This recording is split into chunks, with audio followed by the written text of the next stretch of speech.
You're listening to the Digital Deep Dive, where we tackle the newest trends, strategies, and pain points shaping growth across the digital landscape.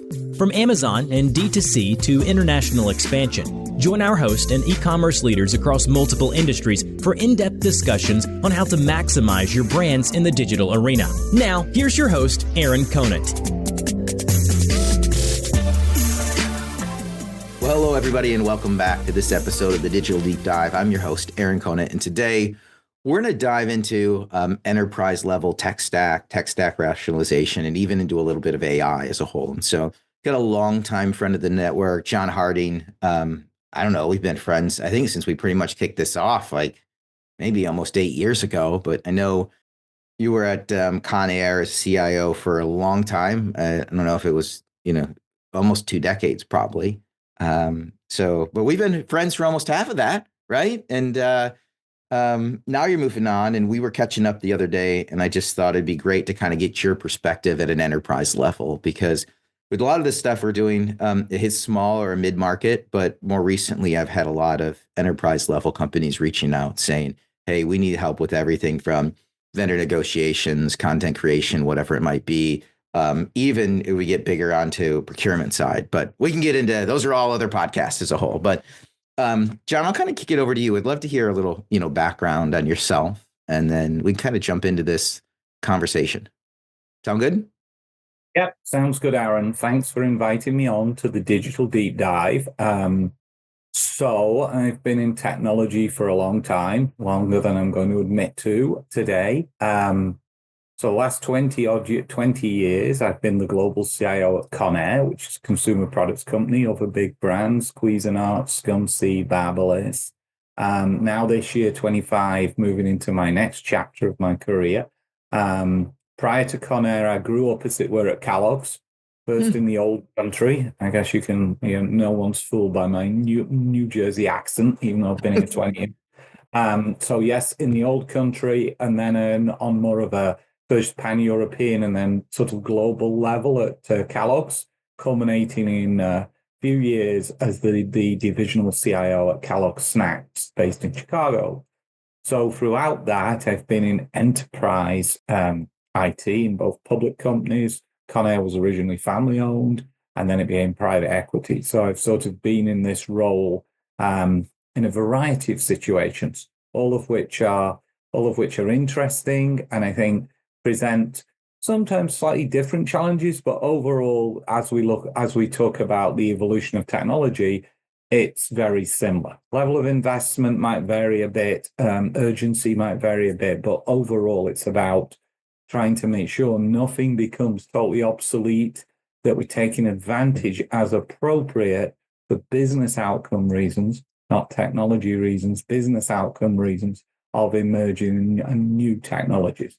And that's the approach I've always tried to take, is focus on, are we doing this for a business outcome which has got some sort of ROI, rather than we're doing it because it's the latest cool technology. I'll stop there. Yeah, there's so many threads to pull there. In my time at Perigo, when we were just kicking off e-com, it was a little, I think, considered disruptive to traditional sales. And so I got moved to IT. Right. And wow, was that reporting up through the CIO kind of opened my eyes to everything that needs to take place within the organization, right? That IT is, I think, the most underappreciated, right? Like, you're a cost center and everybody just expects everything to work, everything from the computer to turn on, the keyboard to work, to the ERP system, right, to perform flawlessly. And achievements, I guess, in the last 20 years is that we had hardly any outages, everything ran. But to your point, that wouldn't be what the rest of the C-suite focused on. It would be, what about this latest cool thing, and what are we going to do about it? And how do we plug it in? How fast can we plug it in? Is mine at the top of the list, and you're getting requests from sales, from marketing? By the way, can you fix my gadget? Yes. Most CEOs hate those points, by the way. I don't want to be the gadget guy. So yes, so like to say, I agree. I think IT traditionally was very unappreciated, but I think a little bit is if I may be a little controversial, some of it was self-inflicted. This constant talk about IT and the business always, to be honest, it's always set my teeth on edge, because you don't hear finance say finance and the business. You don't hear HR say HR and the business. And I think that as IT practitioners, we do ourselves a big disfavor by perpetuating that myth that we're somehow separate and otherworldly, if you like. I prefer to say IT and the rest of the business. A little bit longer winded, but it at least positions us as part of what's going on, whereas these separate guys in the basement with, maybe some questionable interpersonal skills. But, hopefully we're getting beyond that as we move through the 21st century. Obviously, digital and IT should be and is at the core of everything now. Yeah, right. I mean, it got thrust to the forefront of a lot now, especially at an enterprise level, right? SMB, it's there, but enterprise is just a whole different level of complicated as a whole. And even from onboarding new vendors, vetting out new vendors, onboarding new vendors, especially at the rate that they're popping up. Like, I'd love to walk through like what you've seen from a technology stack evolution just over the past like few years as a whole. I mean, we could go back 15 years if we wanted to, but I think the amount that's changed over the past, just in the past, 3 years is just, it's monumental. And then how should people on the business side think about this new technology stack evolution, and then, pushing that through and getting agreement from IT around either time frame or budgeting or support or launch or execution or all of them? Yeah, I mean, I think fundamentally, of course, it's all about change management. So a lot of this is, if you want to use technology to transform, you have to have folks in the room from IT and from the rest of the business, the people who are going to make the changes in supply chain, ways of working, or are going to make changes in accounting in terms of how accounts are set up, etc. People who are going to make the changes in sales to actually use the technology, and perhaps give up some of the spreadsheets. So it's a very, I think those are things that haven't changed. You still need folks who are willing to make the change, who are doing the day-to-day work that's impacted by the new technology. What I think has changed is the speed of this now. There are so many things that could be changed. So I think the role of a CIO now is a lot of gatekeeper. Does this make sense to invest time from both IT and the rest of the business and money into this? Are we going to get a return? Where are we going to apply this new technology initially and get a return? Is it worth it? What are we going to do with the business outcome? Over the years, I've been involved in projects where the project's over, it's gone great, and you look at it and you're like, the unintended consequence of this efficiency is X. We've now got people working on over there on something else, but was that really, exactly what we intended? Most of the time, fortunately, yes, we get what we intended. We see a real efficiency improvement, which translates into productivity, translates essentially in many cases into more revenue, all of which hits EBITDA. And so it's vital that I believe that one understands and gets agreement on what is the business case for us to do this as the technology is coming in. But again, like you say, Aaron, there are so many now, it's a case of picking and choosing where to focus. And I'm behooved as on the brand side. I'm in marketing, I'm in sales. It doesn't matter wherever I'm at, to put together the best possible business case, around, so that when I submit it right to IT, because at the end of the day, I agree. It's not like you have to be the gatekeeper. There's only so many resources, and there's not a lot of companies that want to staff up in IT. And so as you become the gatekeeper, then you are looking for the best business cases that are putting out there to have either impacting profitability, productivity, EBITDA, whatever it might be. So as I back into this, and I'm just rolling this, I have my business hat back on to running a division. Where is the company's outcomes, right? Is it a retrade if you're owned by PE, right? Is it, you're trading in the public sector, you want increased, profits, EBITDA, whatever it might be, and aligning my case around what I'm doing and how it's going to impact the overall goals of the business through what I'm doing. I would say yes. I would submit, though, that part of the paradox of being in IT, and particularly at the CIO level, is a lot of these ideas we can come with from the CIO office, if you like. And I've done that in the past, particularly with marketing. Approach people and say, well, I think, there's a technology here we could use to help you, but I'm happy to help you provide funding, and I'm happy to provide some project management, but it's collaborative. So I think it's important that rather than one group coming with something all written down and it's all beautifully laid out in PowerPoint, I think it's important to collaborate first and produce it together.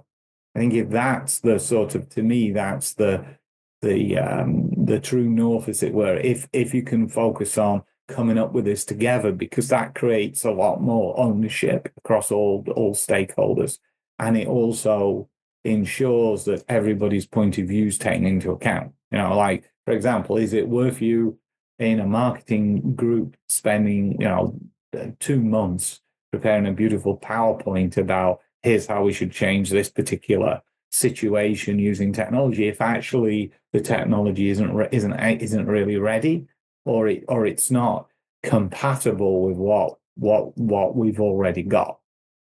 I mean, as we talk about tech stack evolution, I think the number one thing that in my mind gets overlooked is that people leading technology are making decisions all the time in collaboration with the rest of the business to change the tech stack. But when you've made one of those decisions, you need to live with it for a while. You can't keep changing the same thing year after year after year. You need to give it, not least of which, because a lot of these SaaS contracts are 3 years, minimum 3 years. I always try and stick to 3, but sometimes some people push for 5. So if you've made a decision, rightly or wrongly, on the facts available at the time, you need to live with that decision. The same with more legacy technology, which maybe was bought as a perpetual license years ago. You can't keep changing everything. There isn't the bandwidth, and I would submit that the organization isn't ready for that level of constant change. It creates chaos if you're not careful. So you you make a decision at a point in time with the facts available at the time and try and pick the best technology at that point. But I think, as we all know, technology leapfrogs all the time. So the vendor you selected last month probably hasn't got the coolest thing this month, but that's not a reason to revisit it. So I think a lot of the tech stack evolution, that, I like the word evolution because that's something that happens slower over time. It's not meant to be a gating factor, but it sort of is. You're beholden, as it were, you're hostage to the decisions you've already made, the technology you already have. So I think that's an important point that often gets lost, it quite understandably, in the world of IT consulting and the world of IT vendors and VCs and startups. Is even if you have, Aaron, the absolute best thing this month, I would bet you that 6 months from now it won't be the absolute best thing. So if somebody buys it now, well, they've made the right decision, but it's a decision for a few years. Yeah, and I think you made a great point, which is, it could be the best decision right now, right? Yeah. With all the available data. And so that is forward looking, where you can feel good about it. I've made the right decision, but also 6 months later, you can't go back and keep rehashing it. But if you have a new group coming in saying, hey, why did you choose that? Like, that's all the information we had at the time. And so it also gets to the point of, like, I'm a big proponent of, I don't know, teamwork as a whole, and blending is, a lot of times people will come in and make judgments based on the technology that's there and why you would take it. Well, that's the best decision at that point in time. And it could even be a budget, and it's the old, better, not best, better, not best. This is better than what we have. It might not be the best right now, but it's better than what we had. Are you seeing? Oh, go ahead. No, I'd say so. You make the decision on what fits that point in time in terms of budget, in terms of resource availability, and critically in terms of compatibility to what you've already got, and the level of risk that the organization's willing to take in terms of the amount of change, and also exposing to cyber risk and compliance risk and so on. I want to jump into then, because the speed of change is happening faster than ever with AI. So how have you been looking at AI? Because the number of tools that are coming out now is just faster. There's more, faster. yeah. And it's not slowing down. If anything, it's actually going to get faster than it is right now. Like, how did you kind of handle this rise of AI over the past few years? Right. So, well, a couple of things. You do need to get in place some, classic basic governance of people can do this with AI. We don't want them to do that. That's a collaboration principally between technology, legal, HR. So while you're getting those governance in place, I certainly didn't start an excessive number of pilots and POCs. Instead, try to focus on what are some really good use cases where we can see a return. Perhaps not in the first 6 to 12 months, but we'll see a return. And these are in the classic use cases, if you like, in consumer products. One of them revolves around consumer experience. So in the case of Conair, there's a lot of folks call in post-purchase with questions about the product, whether it's Cuisinart, or whether it's Conair, or are calling about, actually have had it for a while. These things last, as we know, they're great products, high quality, they last, but maybe they've broken an accessory, they've broken the carafe on the coffee maker, etc. They need help where to get that. So all of those kind of questions traditionally go into a voice call center. The call center at certain times, obviously, they all do, gets overloaded. We all hate the queue. You'll call to be answered in the order in which it's received, etc.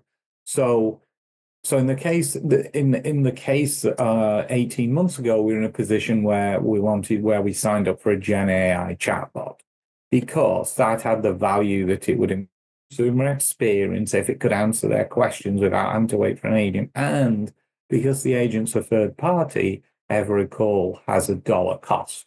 So there was a potential cost saving as well in avoiding actual calls.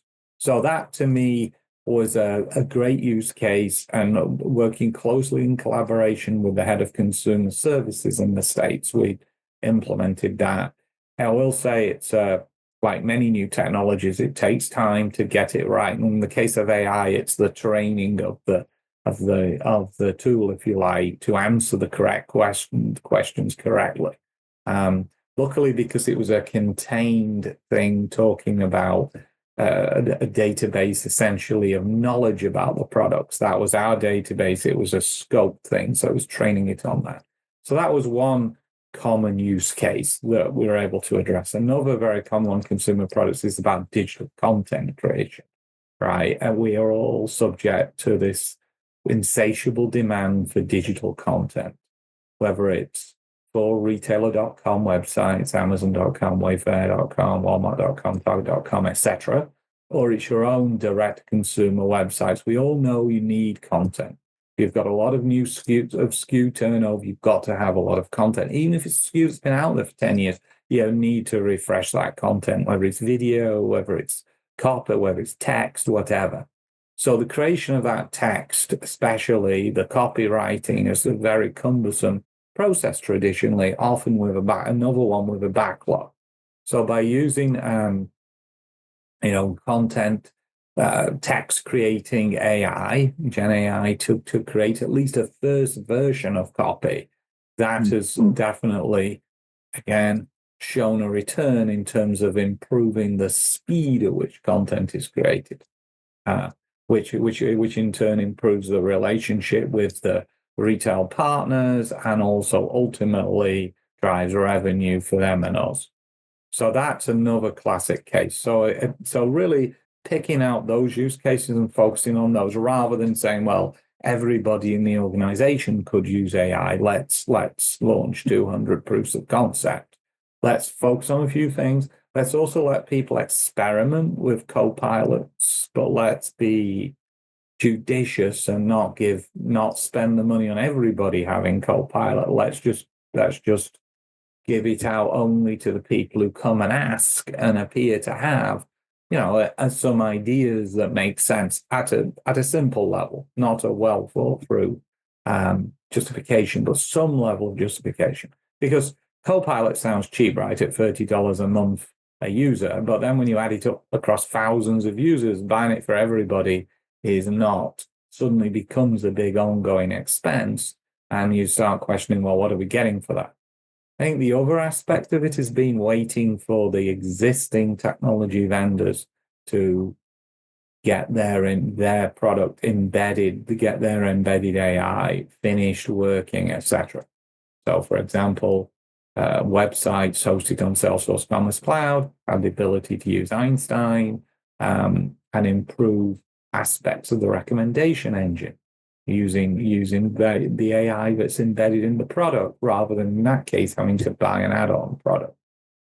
Yeah, I think for example, when you're talking about the technology vendors, yeah, there's two things that seem to be going on right now. There's the current incumbents, and this is getting back to the statement you made, like 6 months from now, it might be somebody totally new.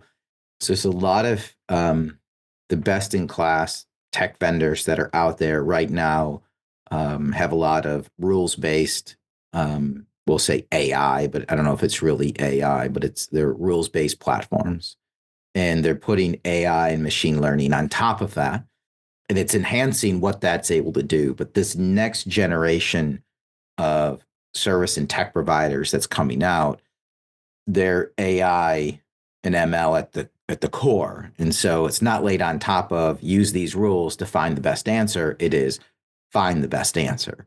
And so we're just starting to creep into that phase, like right now.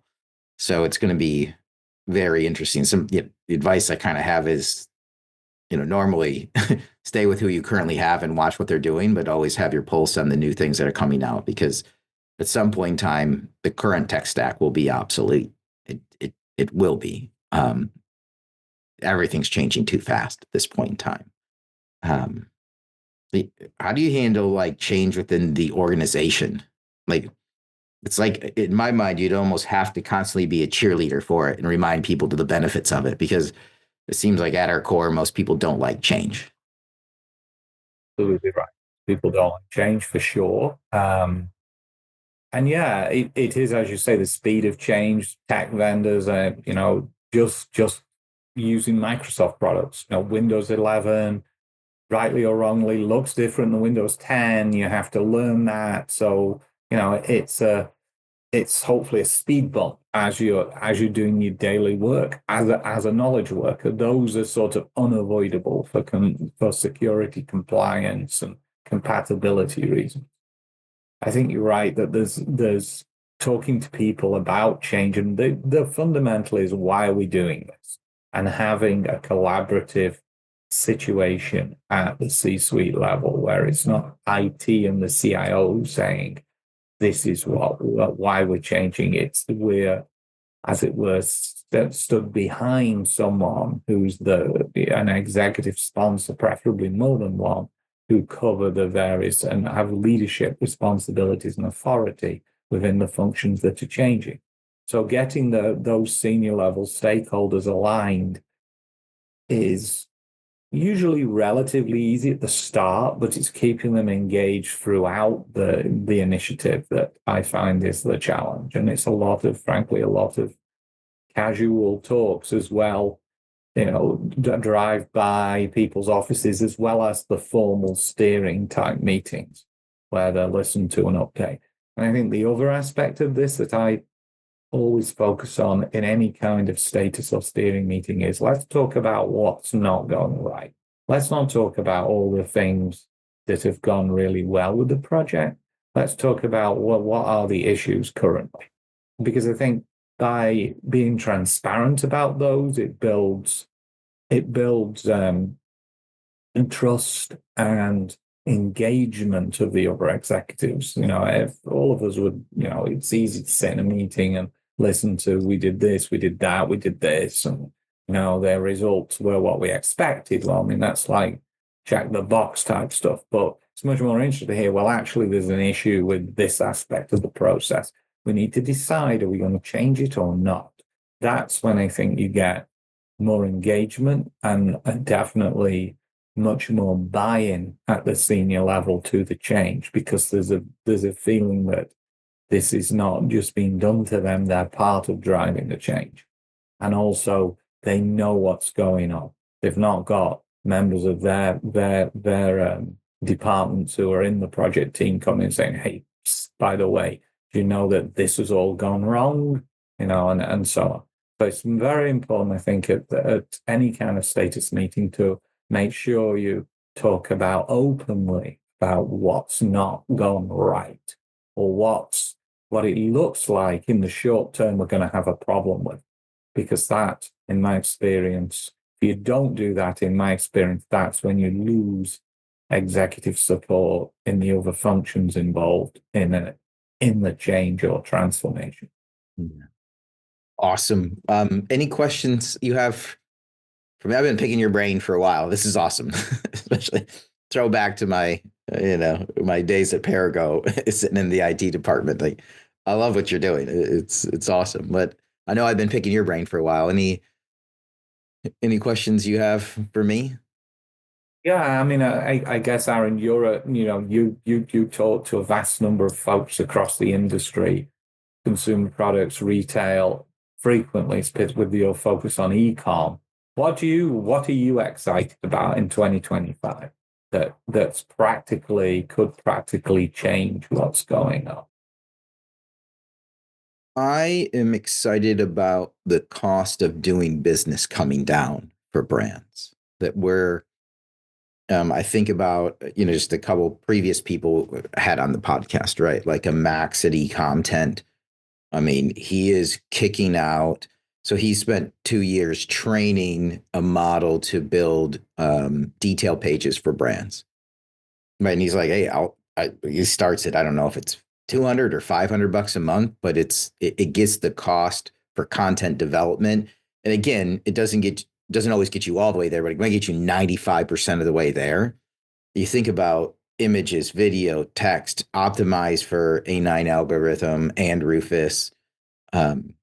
Like that cost is 20, $50 an ASIN instead of 15, right? If you look at this new tech, I mean, what Spencer is doing over at Detail Page, what Andy Berger and Justin Lay was just on a couple episodes ago that we're doing at Workflow Labs to automate the back end. What Zach is doing, like all at Sigil, like there's all this new tech where it's really dropping the cost with the machine learning and the AI in the back end of what used to cost, $12,000-$15,000 a month.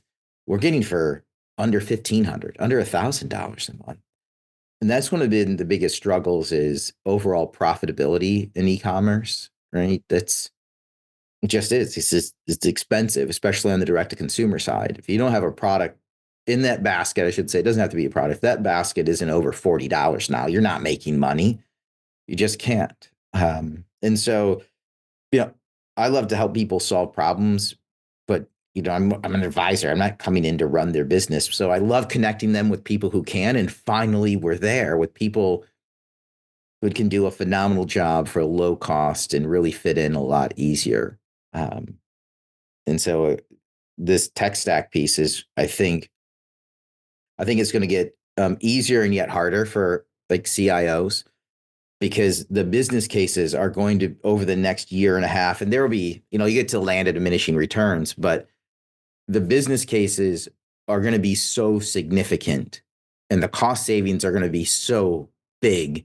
You almost can't afford not to implement multiple where you normally would say no, but think about generating, if you've got 1,000 SKUs and for, I don't know, $1,000 a month, being able to plug something in that generates it all, like everything you needed, Walmart, Target, Amazon, direct to consumer. That's where we're getting to. Like you can almost not afford to plug it in. Right. So anyways, that's what gets me excited is the cost is going to get a lot lower over the next 12 to 18 months to run digital, and digital is my passion. Right. And Yeah, exactly. Yeah. That's what I love.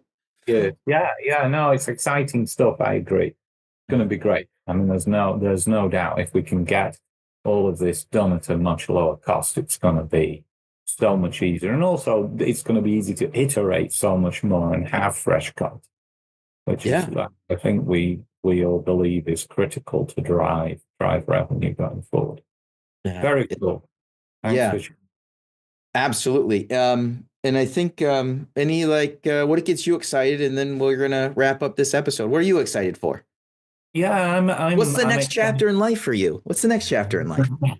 So I'm excited to find the next organization I can really make an impact on, as I did before, while at the same time excited to do advisory stuff with a bunch of tech vendors.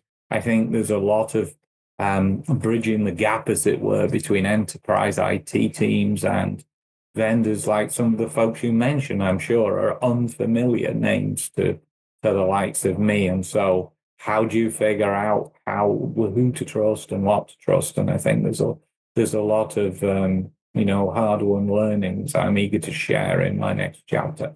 No, that's right. The enterprise is a different sale, isn't it? It's a different sale. Absolutely. Right? And everybody's trying to go upstream, right? Start at SMB and then go upstream. So, I mean, we're going to have 100 conversations still, John. So yeah, that would be a long conversation about that. Yes. But yeah, those are the kind of learnings I'm hoping to, I'm aiming to leverage in my next chapter. Yeah. Well, so, awesome, John. Well, thanks so much for your time today. Thanks for being such a great friend, support of the network for so long. And I mean, with that, we're going to wrap up this episode of the Digital Deep Dive. Thanks everybody for listening in.